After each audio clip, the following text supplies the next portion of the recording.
একটা গল্প শুনবি? রাজার গল্প। রাজা মানে আমার? বল বল। এক রাজ্যে এক রাজা ছিল, স্বৈরাচার।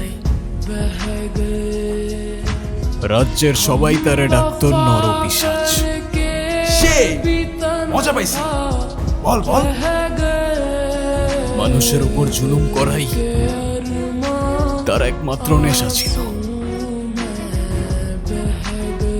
কিন্তু দুঃখের বিষয় কি জানিস? সেই রাজা নিজেও জানতো না যে তার রাজত্ব খুব বেশি দিন আর টিকবে না। কারণ এই দুনিয়াতে সব স্বৈরাচারেরই পতন হয়। সেই মজা পাইছি। তারপর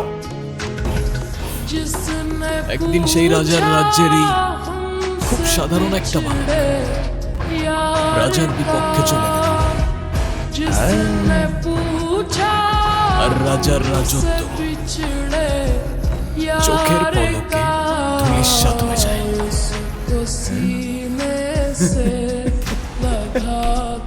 ওই কি বাপের সঙ্গে পাগল টাগল হয়ে গেল নাকি রে? তোরা কি আর কিছু খাওয়াইছিস রে?